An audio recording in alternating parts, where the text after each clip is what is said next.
Hello guys, welcome ঘরোয়া homemade recipe চ্যানেলটিতে। তো চলো, তোমাদের কাছে যদি বাড়িতে দুধ থাকে এইভাবে ছানা ফেটিয়ে তোমরা পনিরের একটি রেসিপি বানিয়ে নিতে পারবে। খুব সহজ রেসিপি কিন্তু খুব টেস্টি এবং লোভনীয় খাবার। তো চলো, দেখতেই পাচ্ছ আমি ছানাটাকে হাত দিয়ে চটকে চটকে এইভাবে ভেঙে ভেঙে নিচ্ছি। আমার কিন্তু দুধটা ছানা কেটে গেছিলো, যার দরুন আমার মনে হলো এই রেসিপিটা বানিয়ে দেখি কেমন টেস্ট হয়, তাই কারণে তা বানিয়ে ফেলাম আর তোমাদের সাথেও শেয়ার করছি। আর দেখো, এখানে কিছু মশলা দেখিয়ে দিচ্ছি: টমেটো, কাজু, কিশমিশ আর লঙ্কা। আর এটাই হচ্ছে আসল মশলা, যেটা হচ্ছে ডাবের যে শাঁসটা হয় সেই শাঁস। মালাই পনির রান্না করব। আর নিয়ে নিয়েছি খানিকটা সাদা তেল। এগুলো এখন আমি মিক্সির মধ্যে খুব সুন্দর করে পেস্ট করে ফেলবো। এই রান্নাটা কিন্তু ঝাল, নুন, মিষ্টি ব্যালেন্সে হবে। তো দেখো, আমি মশলাটা করে নিয়ে আসার পরে এরকম স্ট্রাকচার এসেছে। এবার হলুদ, লঙ্কার গুঁড়ো, কাশ্মীরি লঙ্কার গুঁড়ো অবশ্যই, কারণ আমি অতগুলো লঙ্কা দিয়েছি আর শুকনো লঙ্কার গুঁড়োটা দেবো না। কাশ্মীরি লঙ্কার গুঁড়ো জাস্ট কালার হওয়ার জন্য সামান্য একটু চিনি দিয়েছি। কড়াইয়ে তেল গরম করে নিয়ে সাথে একটু কিন্তু ঘিও দিয়ে দিতে হবে। এই রান্নাটা এইভাবে তোমরা রান্না করে দেখবে, তোমরা সত্যি মানে দোকান থেকে যে পনির কিনে আনো তার থেকে অনেক গুণে ভালো খেতে হয় এই পনিরের এই রেসিপিটি। তো দেখো, কালো জিরে আর গোটা গরম মশলা ফোড়ন দিয়ে দিলাম এই ঘি আর তেলের ফোড়নের মধ্যে, আর তার তেজপাতাও দিয়ে দিলাম। দেওয়ার পরে এবার মশলাগুলোকে দিয়ে দেবো। আমি কিন্তু এখানে তোমরা দেখতেই পাবে পনিরগুলো ভাজিনি, পনিরগুলো কাঁচা পনিরই দিয়ে দিয়েছি। তো দেখো, বেশ মশলা থেকে তেলটা যখন ছেড়ে ছেড়ে দেবে, তখন আমি পনিরটাকে সুন্দর করে আমি দিয়ে কষতে থাকবো। পনিরটা কষতে থাকার পরে সামান্য একটু জল দিয়ে মাখা মাখা করে নামিয়ে দেবো। আর এই পনিরের এই রেসিপিটি তোমরা পরোটা, রুটি, ভাত সবার সাথেই খেতে পারবে।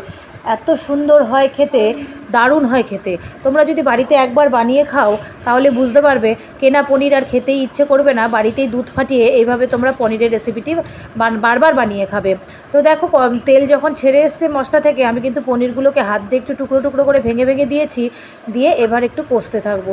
বেশ ভালো করে কষিয়ে নেওয়ার পরে সামান্য একটু গরম জল দেবো, বেশি না, কারণ এটা একদম মাখা মাখা হবে। যেহেতু মাখা পনির মালাইকারির নাম আমি নিজে থেকে দিয়েছি, তাই কারণে কিন্তু এই রান্নাটাও মাখা মাখা হবে। আর খেতে অফুরন্ত স্বাদ হয়, দুর্দান্ত টেস্টের হয়। তোমরা পরোটা, বললাম তো, পরোটা, রুটি যার সাথে চাইবে তার সাথেই দারুণ হয় খেতে। দেখো, খুব সুন্দর করে কষিয়ে নেব। তেল কিন্তু আমার ছাড়া শুরু করে দিয়েছে। এবার খানিকটা জল আমি ওর মধ্যে দিয়ে দিলাম, যতটা প্রয়োজন হবে ততটা।